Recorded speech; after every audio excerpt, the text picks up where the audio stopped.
Today's lesson is how to choose a currency pair in Forex. Choose a currency pair by following these steps. Step 1. Find all major currency pairs. Step 2. Choose a currency pair that is traded when you are available. Step 3. Choose a currency pair with moderate volatility. Step 4. Choose low-cost currency pair. Step 5. Check does the pair respect support and resistance level. And step 6. Check does the pair respect trend lines. These are necessary steps to do in order to choose a currency pair for trading. If you do not know which pairs are good, then read the article about the best currency pairs for trading in Forex for beginners. Now, the next step and how to start is to precisely define how to choose a currency pair. You have a list of necessary steps to choose a currency pair for trading, but the list is not completely finished.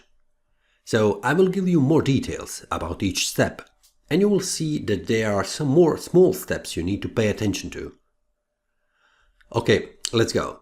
Step 1 is to choose a major currency pair. I will not get too much into details about major currency pairs, but just as a reminder, you need to know that a major currency pair is the pair with USD included. USD can be base or quote currency in a currency pair. If there is no USD in a pair, then it is not a major currency pair. Here's a list of major currency pairs. Now, with the list, you have narrowed down possible choices to choose a currency pair for trading. Next step is to narrow down even more, because you need to choose a pair which will fit your trading strategy. The strategy should have some of the filters you need to apply to this list. For example, you can have a filter that says you do not want to have Japanese yen in the list, so you would select currency pairs without yen. Now, if you do not have a strategy, then you can follow these general steps to select the currency pair for trading. One of the issues you can have is the time for trading. You are not available 24 hours per day, so you need time for trading. And when you are available, you want to have the best that the Forex market can give you. In the step 2, you need to find what is the time of activity for a chosen currency pair. If you live in Europe, then you can trade Euro and USD during the day. That is the time when you are available and when the Euro and USD currency are traded the most.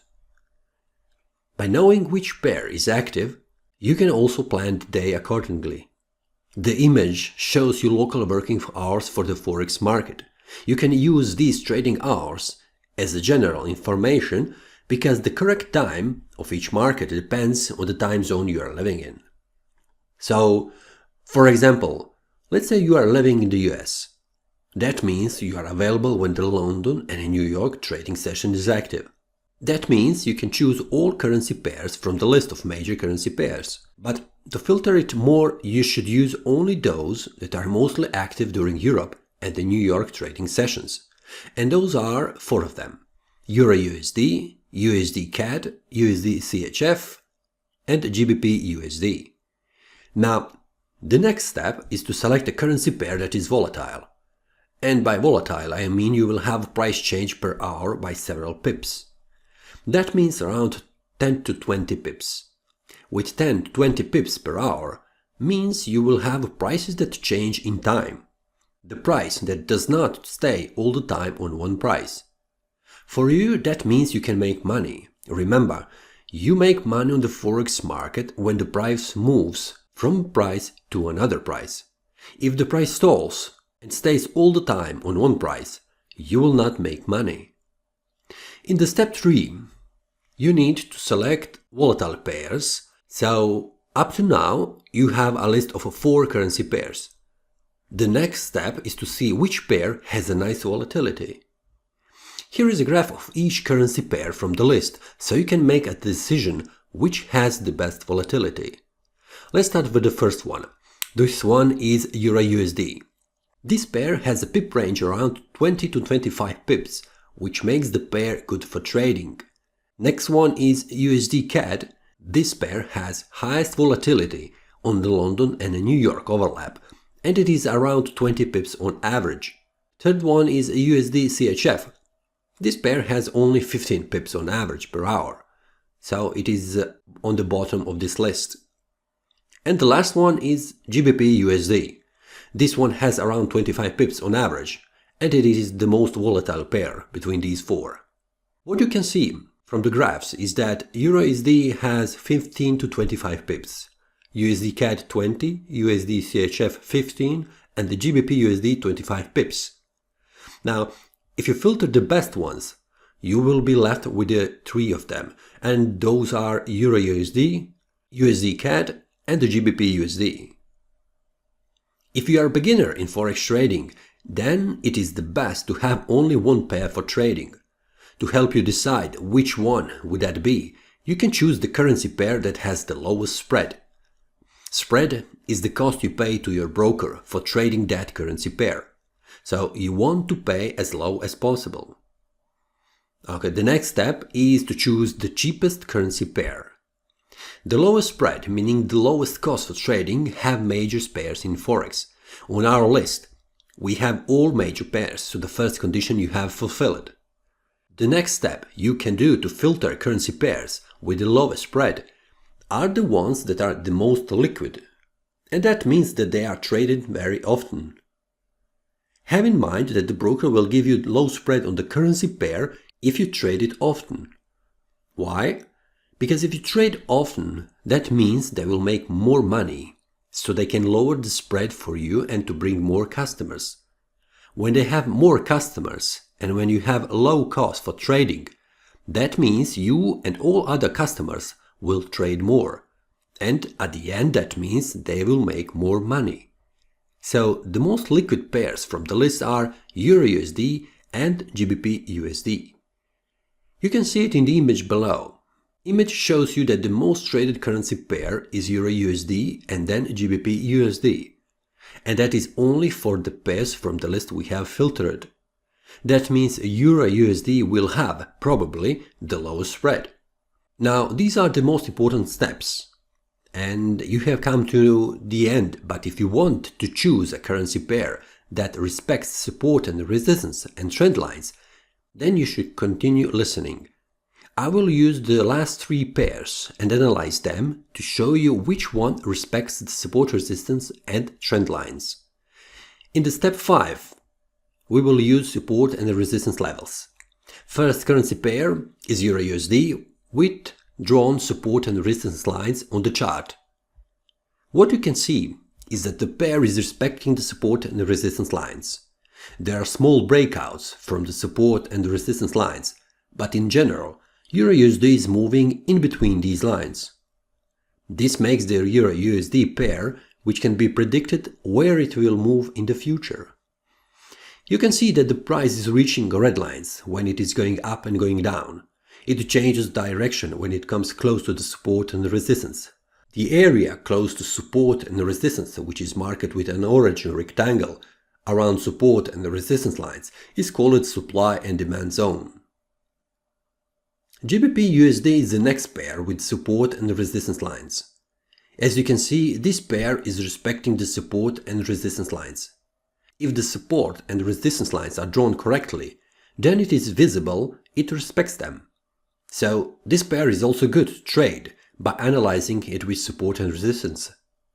That means you can make the analysis and predict future price movement. USD CAD pair with the support and resistance levels on the chart shows that the price is respecting them. The pair is also good for trading by analyzing it with support and resistance lines. When you put the supply and demand zone, you will have a better overview where the price tends to change direction. From this, what I have said, you can make the conclusion that all three pairs respect support and resistance lines, which makes them good for trading. That means also that many traders are using support and resistance lines to analyze the pair and trade the pair. Let's see how they respect trend lines, which adds more arsenal to the trading analysis of the pairs. In the step 6, I will use trend lines. Trend lines with support and resistance are good tools to analyze where the price will move in the future. Trend lines are dynamic support and resistance lines, where the price will bounce from them or break them. Drawing trend lines on the chart is not so hard after you practice. but in time you will learn what works and what not. Let's see Euro USD. You can see many trend lines on the chart below where the price follows the lines. The price stays inside trend lines, but when it breaks out, then it changes the direction. Because the price tends to stay inside trend lines, you can easily see where the price is heading. And when you have support and resistance with trend lines combined, you can easily see when the price will have a hard time to pass support or resistance lines. GBP USD with the trend lines on the chart shows that it respects trend lines, but not so precisely as a Euro USD. When the price forms a trend line, it does not follow the trend for too long. When it breaks out of the trend line, it respects them as a support and resistance. It would be good that the price respects the trend line many times, which would give a significance to the trend lines. As you can see, the trend lines do not get touched several times, which makes them unstable and less precise tool to trade with support and resistance. USD CAD as a third pair have trend lines on the chart. You can see that it follows the trend lines, but it also does not respect them that often. In general, you can draw trend lines, but do not expect to use them very often. When the price comes to the horizontal support and resistance lines, the price respects them, and combined with the trend lines, sometimes you have a confluence of support or resistance, which makes the pressure on the price. Supply and demand zones are giving you more confirmation to the analysis, which you can use to your advantage. Now, at the end, you can make a conclusion that in 6 steps you have chosen a currency pair for trading. You have applied filters that will give you the best pair for trading. With this way of filtering, you can find more pairs for trading, but have at least first, third, fifth and sixth steps included. Those are the most important steps you should have when choosing the currency pair in Forex. If you are trading crypto or stock market, you can use the same steps to filter the best pair for trading. At the end, I would like to add something more. You can watch free workshop where I show you the 5 tools you need in trading and to start trading in Forex.